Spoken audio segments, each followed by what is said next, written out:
Nestled in the vast expanse of the Idaho desert, the SL-1 reactor stood as a symbol of America's ambition to harness the power of the atom. On a frigid January night in 1961, that ambition would be met with tragedy, forever etching the name SL-1 into the annals of nuclear history.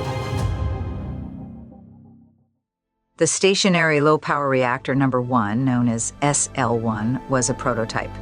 This small 3-megawatt experimental boiling water reactor, part of the Army nuclear power program, was designed to provide electricity and heat to remote military radar facilities.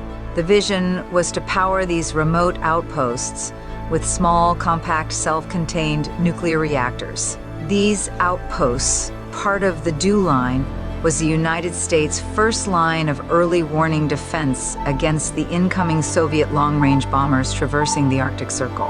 But on January 3, 1961, routine maintenance turned into a nightmare. The reactor had been shut down for the holidays. Now 3 operators were preparing it for restart. Previously gathered evidence indicated that on the night of the accident, the 3-man crew was in the process of connecting the control blades to the drive mechanism when the excursion occurred. Direct cause of the accident clearly appears to have been manual withdrawal of the central control rod blade by one or more of the crew members, considerably beyond the limits specified in maintenance procedure. The procedure was straightforward. Manually withdraw the control rods a few inches to reconnect them to their drive mechanisms. The control rods had a history of becoming stuck. At 9:01 p.m., one of the operators pulled the central control rod too far. This time it was fatal. The central control blade was lifted approximately 20 inches. This was 3 to 4 inches above its critical position of 16 to 17 inches. Approximately a 2% supercritical condition resulted, corresponding to a period of about 4 milliseconds. Within 4 milliseconds, the reactor went prompt critical with the power surging to nearly 20 gigawatts, 6,000 times its normal level. The heat was intense, rising to 1,300 degrees Fahrenheit instantly. Thus, the spewing of hot vaporized fuel rapidly produced steam in the surrounding water. A water hammer effect slammed into the reactor vessel with a force of 10,000 pounds per square inch. The momentum of this water, as it struck the vessel head, transferred its energy to the reactor vessel, imparting a vertical motion to the shield plugs and to the vessel itself. Some biological shielding material was ejected from its container on the vessel head. The vessel jumped approximately 9 feet. The force of the explosion was immense, shearing, connecting pipes, and scattering radioactive debris and internal parts of the core across the room. The shield plugs were launched like missiles. High-pressure water and steam filled the operation chamber. The 3 men inside suffered horrific injuries from the blast heat and radiation. One operator standing on top of the reactor was impaled by a shield plug and pinned to the ceiling. The other 2 were fatally injured by the blast and the deadly radiation.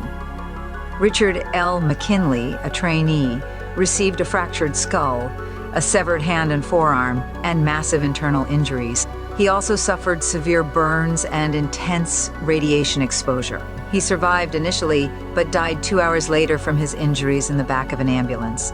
Nurse Helen Lyson tried to save his life, but was unsuccessful. She died a few years later from cancer due to her close proximity to McKinley's highly contaminated body.